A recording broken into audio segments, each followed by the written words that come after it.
This event is in honor of Women's History Month. I'd like to acknowledge a couple of our outstanding female trustees who I see in the audience tonight. Sheila Snow, can you wave your hand?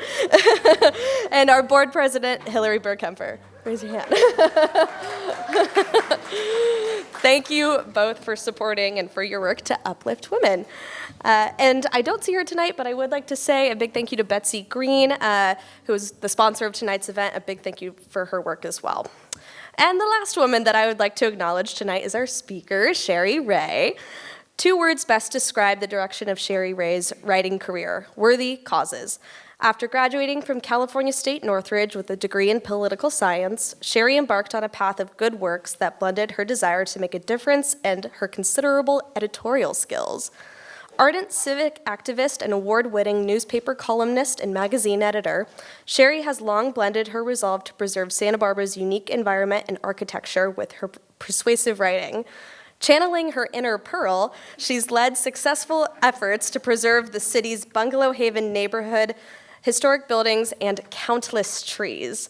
Rae serves on the board of the Pearl Chase Society and is the longtime editor of The Capital, the organization's newsletter.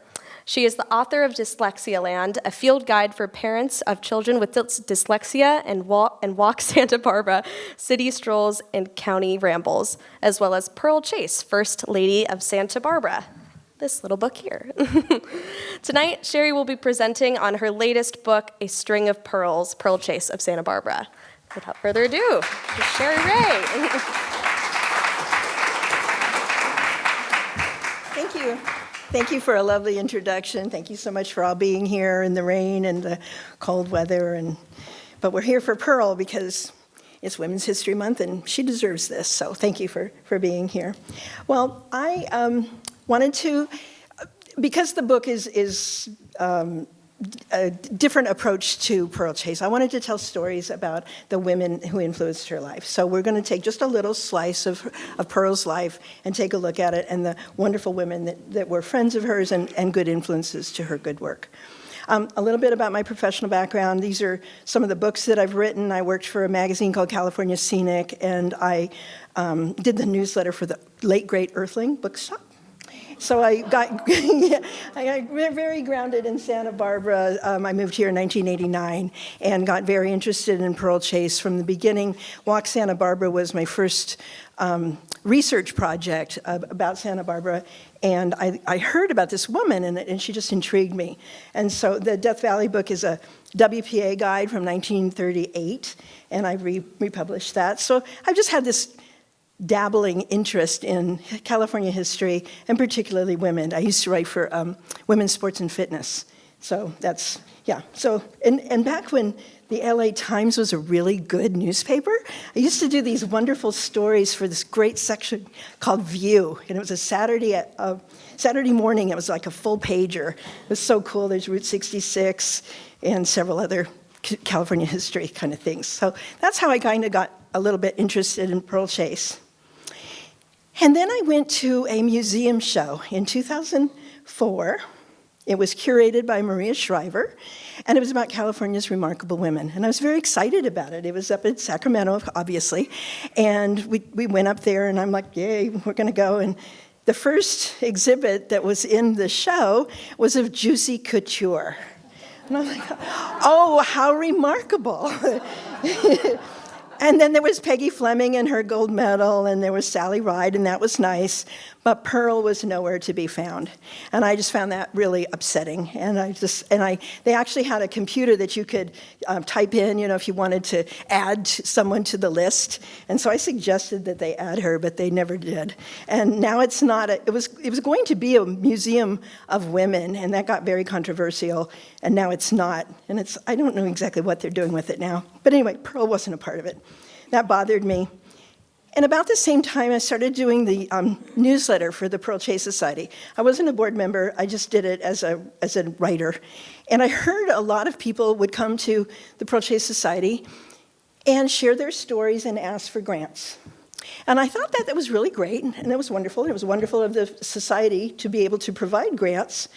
But it bothered me that nobody that came there ever acknowledged her. I didn't think they knew anything about her. And so that got me on this little thing. And at the time, my husband writes hiking books, and he was doing these little mini books. And I couldn't convince him to let me do an actual book. He's the publisher. So I call this the Dinky Book. And this is like really an embarrassment to me at this point, because I knew at the time that she deserved a real book and a real biography. This is not it. This was just like an overview of her life and all of her great accomplishments and her awards and everything. But it's really small, and somebody wrote a review on Amazon and said, "This is a lovely little coffee table book for a very small coffee table." I thought that was so great. But anyway, I'm kind of embarrassed about this. And I always thought after this was like, well, somebody's going to write a biography of Pearl Chase. Somebody will. So I gave a little head start here. Tourists like this book a lot, but nobody ever did. And that made me go out and decide, okay, I'm actually going to really do this. And so I committed to it, and I decided, okay, going out to the university, and I'm going to really learn who this woman was behind this community icon we've all heard about. Who was she? So in my research at UCSB, I found several times she had written this list of qualities, and it's absolute unselfishness, even self-sacrifice is necessary, be farsighted and alert, tremendously enthusiastic, forceful, entirely original, and lovable. And that's a pretty wonderful set of qualities to aspire to. And that just intrigued me that she had written it so many times. And I went through, I cannot tell you how many boxes of her materials. And I found these notes, more than one. So I think, those were her affirmations, I guess. And so anyway, it's kind of a lot to aspire to. So we're going to start now, take a look at some of the women who inspired her. Now, of course, she did not know her maternal grandmother, Maria Wheeler Dempsey. Maria was widowed before Pearl's mother was born. She was 3 months pregnant when her husband, the Reverend Hugh Dempsey, his horse crashed into a tree, and it killed him in a terrible accident. And at the time, Maria had 3 boys and then was expecting Nina. And she was a very strong-willed woman, and she really kept it together and raised these children. Her older son died of tetanus after an accident in a factory. And she managed to continue on. She married again, and she kept the kids together and had them really care for each other. And since the boys were older, as they grew, they helped take care of Nina. They provided for her private education. She was very gifted as a musician, and so they paid for her to go to New England Music Conservatory. And later on, in 1900, the children wrote, didn't write, they commissioned this stained glass window. It's at the church, it's the First Baptist Church in Jay, Maine, and at the very bottom, you can see there's like a banner there. It says, "In memoriam, Reverend Hugh Dempsey, pastor of this church from 1852 to 1859, by his children." So I think that Nina, even though she grew up without a father, and there's this tragedy that we're going to find kind of goes through the family for years. she had a very strong will, just like her mother did. So Nina was, as I mentioned, she was very gifted.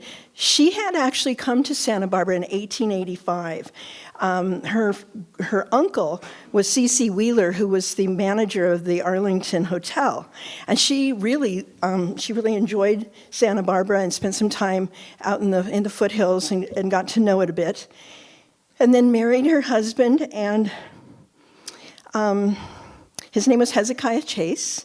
And Hezekiah had a number of health issues.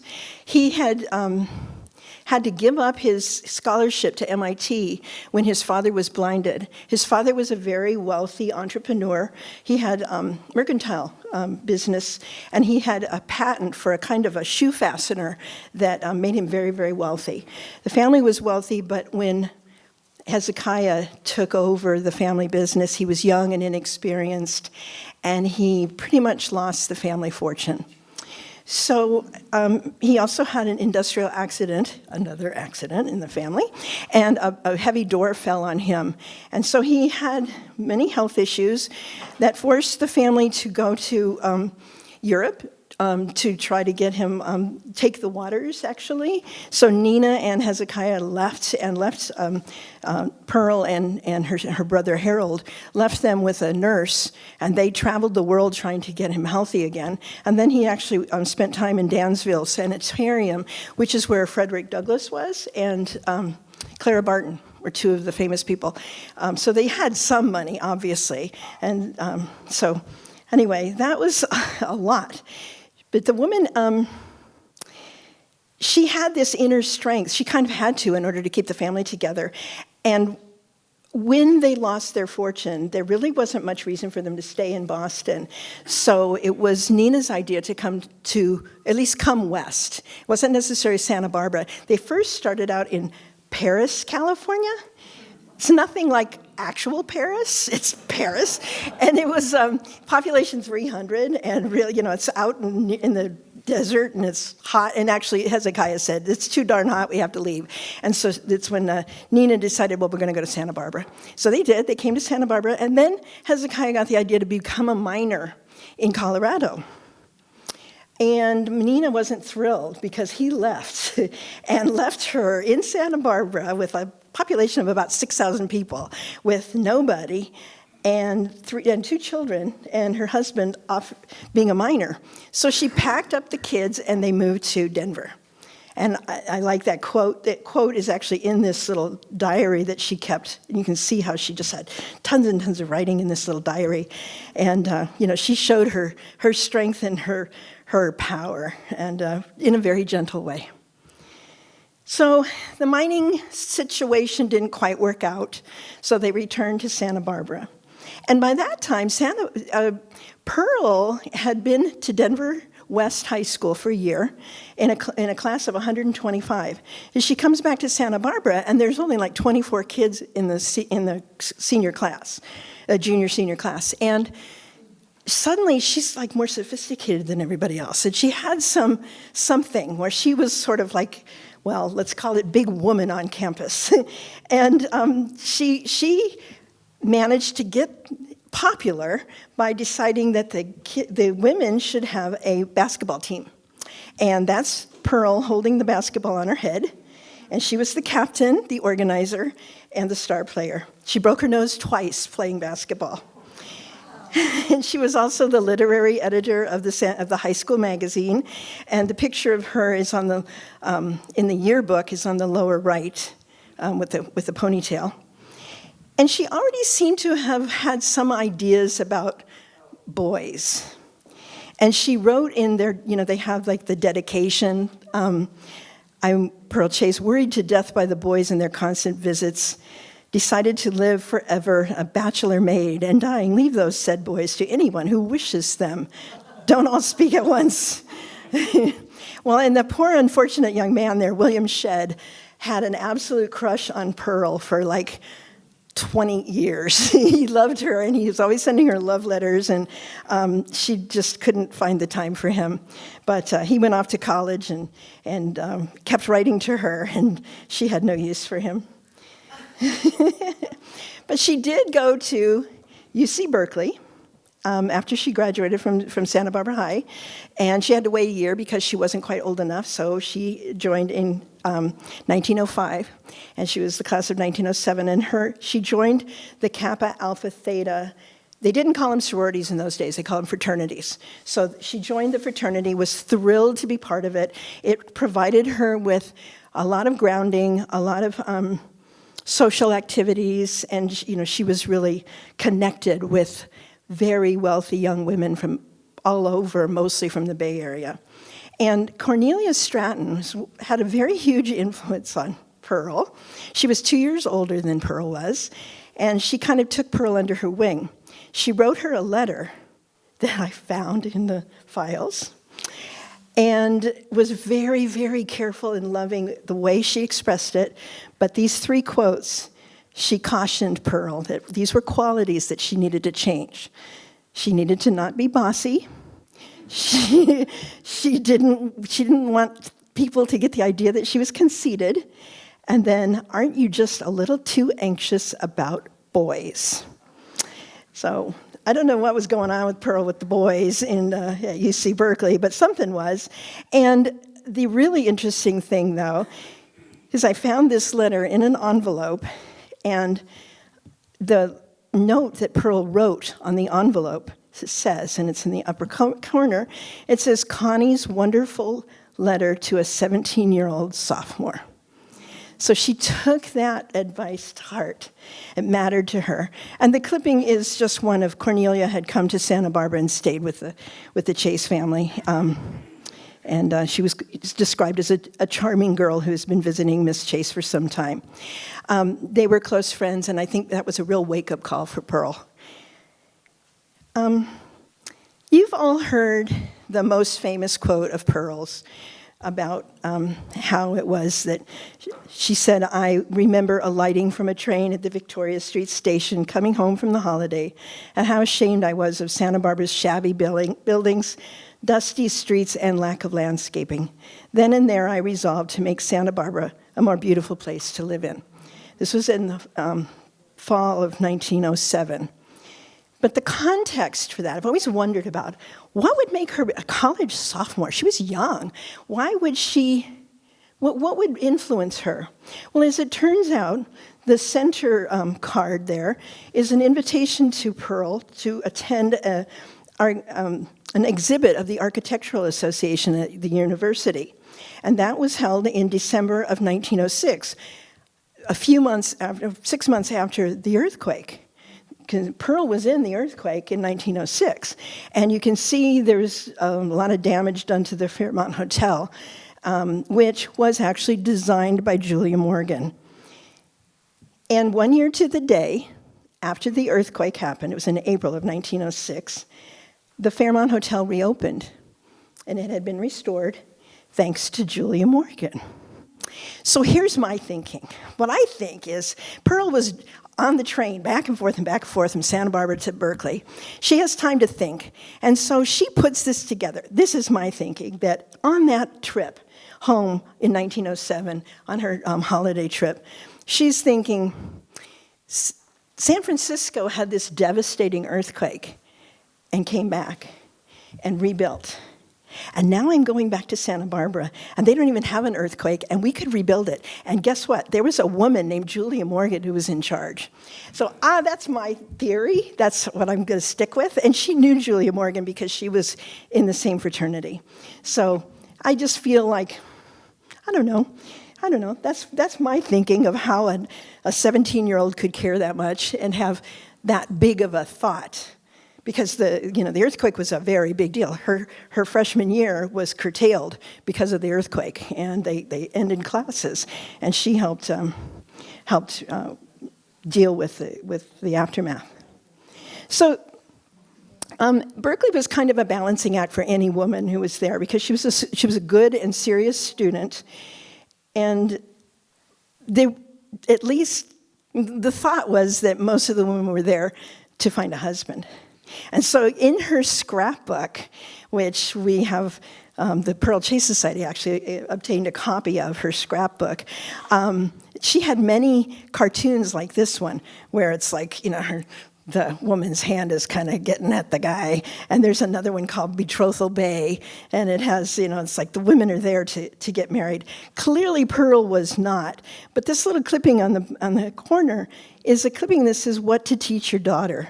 And it's all kinds of values to teach a daughter. Teach her that 100 cents makes $1. Teach her to wear simple muslin dress, wear it like a queen. And teach her to have a place for everything and put everything in her place. It's just kind of lovely, and the fact that she clipped it and put it in her scrapbook was sort of meaningful to me as her thinking about what was to be in her future. So she graduated with honors in 1909. She had a degree in history, a minor in English, and she didn't know, as most college students do when they graduate, what do they do? What is it to do now? She's back in Santa Barbara, where there's a population of about 6,000. She's got a nice degree and nothing to do with it. And in her diary, she wrote that she was sitting on a bed, feeling disagreeable, strumming on her ukulele. I just love that idea of her. It's like Pearl Chase and a ukulele? That's very cool. So what did she do? Well, what do really good students do when they don't know what else to do? They go back to school, right? So she enrolled at the Santa Barbara Normal School, and that changed everything for her. She met Edna Rich, who ran the normal school, and she also, because every student at the normal school was required to take part in volunteer work at the neighborhood house that became the recreation center. She got to know Margaret Baylor as well. And so she did a lot of volunteer work and in the community, and it was as important to her, I think, as her studies were to become a teacher. She didn't want to become a teacher. That was never on her mind. But Edna Rich begged her to take the job, and she became a home economics teacher. And as she said, I cried. I didn't intend to teach, and if I did, it would have been history. And she said that she succumbed to Edna Rich's request. She hated teaching, but when you go through what she wrote about teaching and some of her curriculum, she did a really great job. She was as conscientious and careful and creative as anyone could be. She sent away for all these pamphlets. At one time, it actually made the papers because she sent to San Pedro and she got a case of tuna. And it was like, Miss Pearl Chase has a case of tuna for her students. And they had to, do something with that. And what she felt, though, about teaching was it involved a yearly repetition of nearly the same routine with very little chance for self-improvement. That wasn't helpful, and neither was the fact that she was hired for the magnificent salary of $1,100 a year. Her family needed the money, and she was kind of stuck. But she did it with grace, and I think probably what she didn't like was it was kind of proscribed. She had to follow what the administration wanted, and I don't think she liked that very much.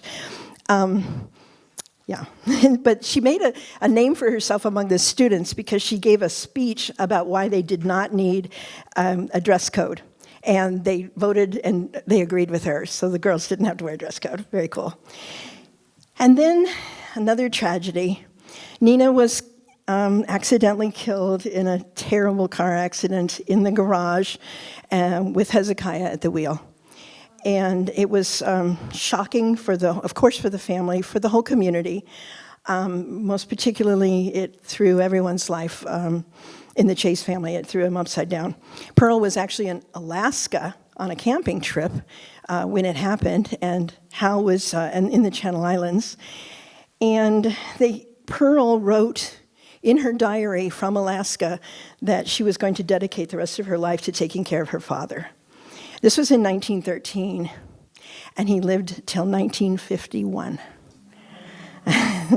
Yeah, so that was a big, big thing.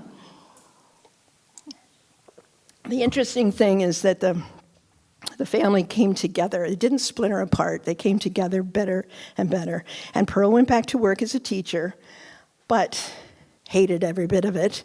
And then in 1916, she was in a terrible car accident. And what she said was, when her father and her brother came into the cottage hospital room. She said, I never want to teach again. And they said, okay, fine, okay, because they both felt pretty guilty. I mean, Hezekiah, you can imagine, he's feeling terrible because it's a repetition of what happened to the wife, and Harold was at the wheel when they had this car accident. So what they decided was that Pearl would be the face of the Chase family in the community, and that Hezekiah and Harold would be her benefactors. They would pay for her economic needs, whatever it was. And so Pearl was very appreciative of this economic connection that they created. And as she said, that she had a peculiar and valuable independence, and that and very few men and women are free from that kind of restraint. She was always frugal. She didn't waste their money, and she was always conscious of what a gift it was for her. Because I've always wondered, you always read these articles and they always say, oh, Pearl Chase, she did all this wonderful stuff and then she never took a dime. I was like, well, how does that work? You got to give money somewhere. You can't just live on air. And so this is the kind of the secret that we don't talk about, but it turned out that this worked. And what happened was Hezekiah started a real estate company, and Harold was a very good businessman, and the two of them were able to reestablish the family wealth. And then Harold married a very wealthy woman, and that helped. Helped a lot.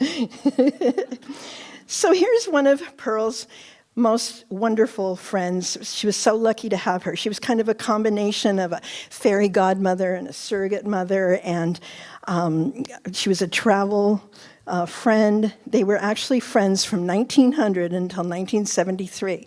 Alice Cooper Bence was the first neighbor that they had when they moved to Santa Barbara. She was actually married to Nathan Bence, who was a importer of Asian objects and fairly famous, and she left him, and they were divorced on grounds of abandonment. She abandoned him. She was quite the bohemian woman, and you can't really read this, but this is their itinerary for 1924. They took a tour of Europe together, and Alice kept a wonderful diary, and they started out in Liverpool, and they went to Scotland, and they flew over the English Channel in 1924, two women. And I just think that's quite remarkable. And they wrote about that. And they went to Paris, of course, and then on to Belgium and Amsterdam So it was a very long tour. There's a photo of Pearl on the deck during their European tour. But they were very, very close. Alice was somewhat older than Pearl, but she took good care of her, and she even gave her romantic advice. I mean, she kind of stepped in. She had been Nina's friend, but then she stepped in to help when Nina died. So this is just a little story about what happened in 1919. America got to celebrate on the 4th of July because the war was over, the pandemic was over, and it was finally a time where everybody could get together. And so in Santa Barbara, they had a huge 5-day kind of combination 4th of July fiesta, sports event. And Pearl, like many of the other women in Santa Barbara, was on the housing committee. And they kept they installed a bank of telephones at the recreation center. And Pearl, along with these other women, kept getting these phone calls from people that said, well, we want to have dinner in Hollywood and stay in Santa Barbara. And it's like, not in 1919, you're not doing that. These people had no idea where they were going or anything. They just knew they were coming to Santa Barbara. And this photograph of this tragic young man, this is Ralph Hyatt, the love of her life. And he sent her a postcard, and on it he said that he said, sorry, couldn't make fiesta, can't stand crowds. Well, I think that was kind of the death knell of that relationship. There were other reasons as well, but poor Ralph, he blew it. He really did. So anyway, so we hear a lot about housing these days. And Pearl did a great deal about beautification, social and cultural issues in Santa Barbara. But housing was very near and dear to her heart. And I always I like to share this quote because it's really important that we recognize this. And she said, this was in the news press, or the morning press it was at the time, "Several people have been interested in a project to provide a number of small, desirable cottages near the center of the city where people work, but the difficulty of building under present high prices has kept them from going ahead with the improvement." The year was 1920. Now, anybody could write that today, or they could have written it in the 40s or the 60s or now. So this is not a new issue in Santa Barbara. Pearl regularly encouraged people not to move here for the exact reason there just wasn't enough housing. And that was over time. And these are just two women that she worked with regularly. The recreation center was her center it was like the hub of activity in Santa Barbara. And she worked with Adele Herder in the Community Arts Association, particularly in the music program, and Frances Lynn, who established libraries, at the recreation center, and then eventually the public library. She worked on improving that. She was always the librarian involved. Another thing that Pearl helped lead but kept her name out of the papers was the campaign against wickedness at the recreation center. And you recognize that room. We've all been in there. And this was in 1919. And what Pearl probably forgot was how much she liked dancing when she was younger. She always had a full dance card. But what they were worried about was there was a proposal to allow dancing at the beach, and that was unchaperoned, and it was so open, and girls could get in cars, and there was a lot of concern about what was going to happen to the morals of the community. But what I found was interesting was it was the chief of police, and the reporters would always write that the recreation center, approves of chaperone dances. Her name was never associated with the campaign against wickedness. I just thought she's so clever. She's just so good. So this is another of her friends, Aurelia Reinhardt, president of Mills College. She got to know her as a social worker. Aurelia was she had children, and she was a very accomplished social worker.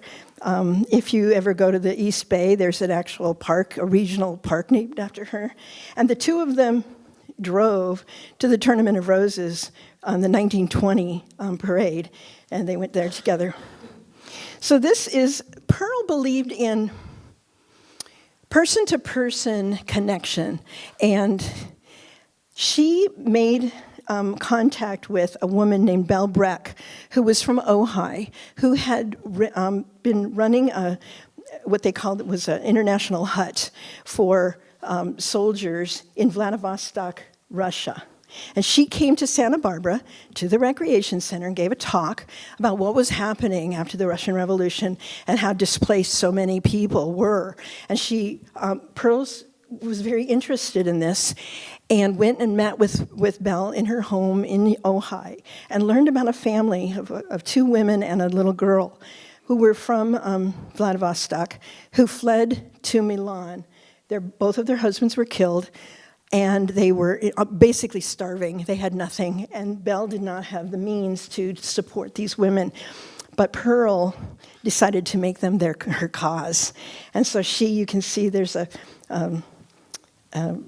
postal receipt for money that she sent, and she also got her good friend, a wonderful philanthropist who lived across the street, to Mr. William Bingham, and he helped, and he ended up paying for these women. He paid for the little girls' schooling. They took care of them. It was like person-to-person diplomacy, and it was just wonderful. And it's like this whole trove of letters back and forth and back and forth. And of course, the women were always writing to her about what an angel on earth she was to help them. And she, as far as I can tell, she never met them. It was just correspondence, but she probably saved their lives. So that was a pretty interesting influence in her life. So Pearl traveled frequently to Washington, D.C. because she was a conservationist at heart. She started the California Conservation Council in 1935, and one of her best friends that she met through this was Harlene James, who was she worked for the American Planning Association, and she was also the secretary of the National State Parks Council. And they would travel together to national parks. And they went to the Desert Southwest, they went to Zion and Bryce and New Mexico, and then they took another trip in 1941, and they went to the Badlands and the Grand Tetons, but they traveled like these two women in these cars, and like 1941 was not a great time to be traveling, and they did it anyway. And then Harlene is very well known, and she wrote this book called the Romance of the National Parks, and that's kind of her press photo on the lower with it. It's on the lower left here, yeah. And then she came to Santa Barbara and had fiesta with Pearl one time. So Pearl often had these people stay with her. Patricia Montfort was her secretary. And she was quite a remarkable woman. She and Pearl were about the same age. She had lived in Europe and been a nurse during World War I. She actually rescued bodies from the battlefield at night, and she was an incredibly brave woman. She was just remarkable. She was married to an artist named Alfred Montfort. She wrote children's books. I mean, she was just like this amazing woman that, she and Pearl just connected. But after her husband died, she was in Los Angeles, and she moved to Santa Barbara, and she ended up working for Pearl as a caregiver for Hezekiah. Mostly a caregiver, but then Pearl realized that she could also be a secretary, and so she worked to death as a caregiver. She'd have pages of tasks that she needed to do for Hezekiah's care, and then in the afternoons she would go be a secretary for plans and planting, and the two of them became very good friends. And then when Hezekiah died in 1951, Pearl was able to trust Patricia with running the office, so she was able to leave a lot more. And Patricia seems like the same kind of mindset that Pearl did. She was a little cranky, and she wasn't afraid to tell people off in letters. And she ran a tight ship, and she was really responsible for running the Conservation Council and also the Indian Defense Association that Pearl had started. And basically that one was just the two of them sending off supplies and gifts to Native American population that was in dire need. So these two, and she also ran the garden tours for Pearl. So they were very close, and Pearl was pretty well devastated when Miss Montfort died. I think it was in like 1967. She was just shocked. So it was sad. And another good friend was Ganawalska of Lotus Land. And even before Lotus Land was what it is now, in the 50s, she opened up the property for garden tours for Pearl. And they had a nice correspondence with each other. They kind of really understood each other. They both had such different lives. I mean, Pearl was never married, and Ganna had 5 or 6 husbands, but they were like, both of them ran things. They were strong, and they really didn't care what people thought of them. And then this wonderful letter that Pearl wrote to her, and it's very poignant at the end of their lives. You have made the plans and given the orders all these years. You must now decide and agree to pay someone else to run the show, even if you don't like what's happening. Both of us are the kind that hate to be lame and hurting. I think that's just so poignant and just so touching. And yeah, so they had a very lovely relationship. And very shortly after I did the Dinky book, somebody gave me this photo of the two of them together. And I'm like, oh, man, I really would have liked it in the other book. But finally, here it is. Okay, so in 1942, Pearl started something called the Scorpio Club. And it was limited only to women who were Scorpios. And We have any Scorpios here? Yay, we should start it up again.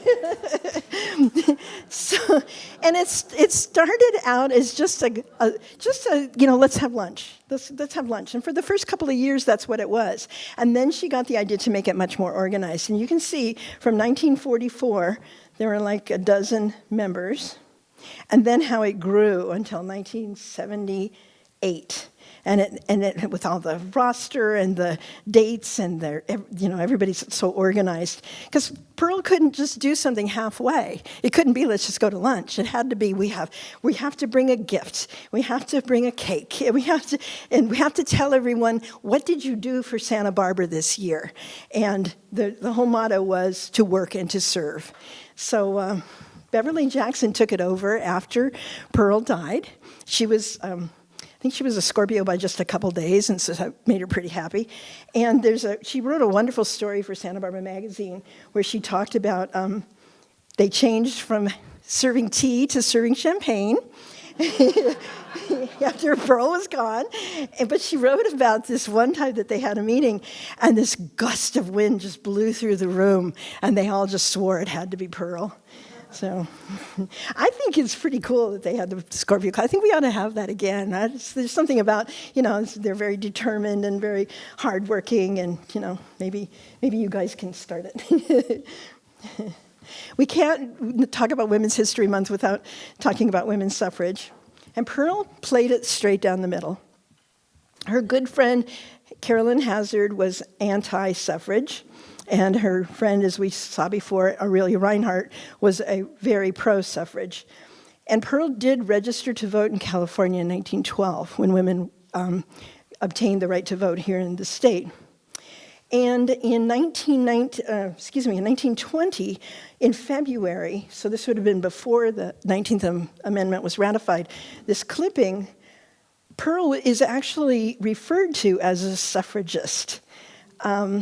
I don't know how she felt about that, because again, she tried to keep her personal point of view and personal out of the public eye. She was really good at that. I think we could all learn something from her on that one. I certainly could. But anyway, she was friends with V. Oburn and Sue Higman, both of whom have in their oral histories that they believed that Pearl was, definitely in support of the women's right to vote, and also in favor of the ERA. And when she heard about the work of feminists, the quote is that she said, "Good for them." So, I think that she felt maybe that she didn't need like a stamp of approval. She just needed to do the work.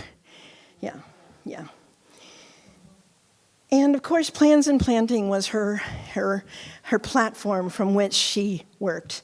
And she was lucky enough to be the quote-unquote secretary of Bernard Hoffman, who came to town, and the two of them had an amazing working relationship together from like 1920 until he was basically run out of town in 1927.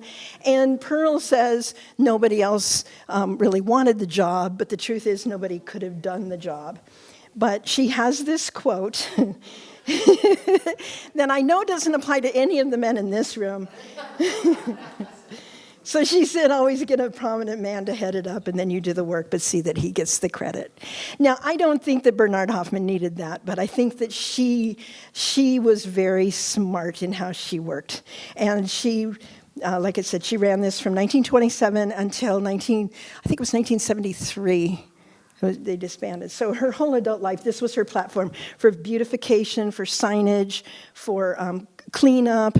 Everything was under the auspices of Plans and Planting. In 1973, Pearl got an award from the National Trust for Historic Preservation. And she went to Washington, D.C. in the middle of Watergate. And she was supposed to just be handed the award from Mrs. Nixon and say thank you and go back to her seat. But she grabbed the mic and she decided to talk instead. And she spoke for a few minutes and then talked about how proud she was of Mrs. Nixon. And this made the national papers. It was in the Washington Post. It was picked up by the Associated Press, and the story went around the world. And so Pearl was she was very kind. She had a big heart, I think, and she understood the pressures that the First Lady was under. And Pearl goes to Washington.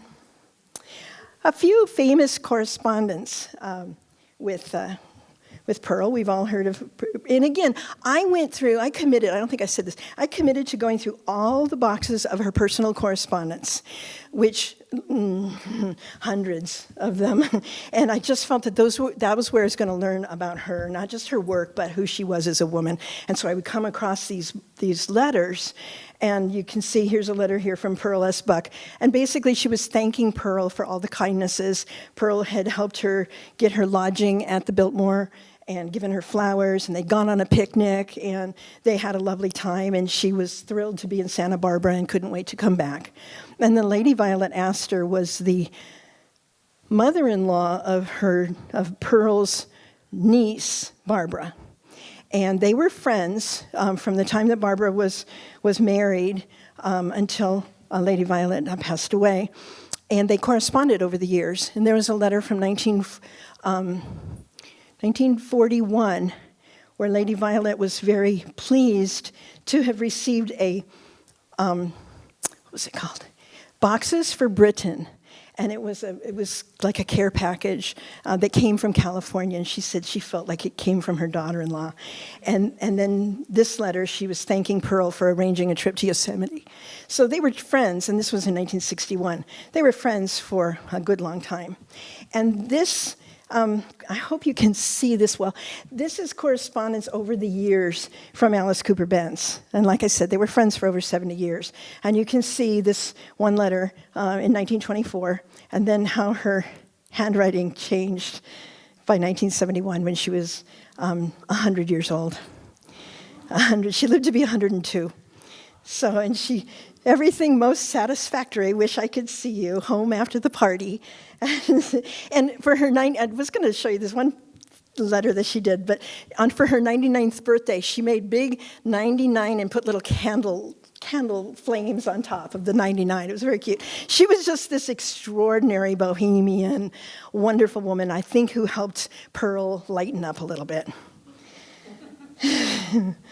And then we're kind of into more modern times, and Pearl worked on, kind of her last battle is what I call it, was when they defeated the El Mirasol 2 9-story condo project that is on the site now where Alice Clark Memorial Gardens is. And my friend Penny Davies, who ran the Earthling, she worked with Pearl on that. And I was hoping she'd be here tonight, but she wasn't able to come. And then some of the other Pearl's girls were Vivian Oburn, who was very generous with me when I was writing the first book, and she provided me with a lot of resources that were in her files. And Sue Higman worked very closely on the Douglas Family Preserve. That's what she's best known for. And Nancy DeLabra was actually a flower girl in the Fiesta, and was just committed to Pearl's work. And I don't think Ms. Days is here. But Miss Days is still with us doing the good work. Yeah.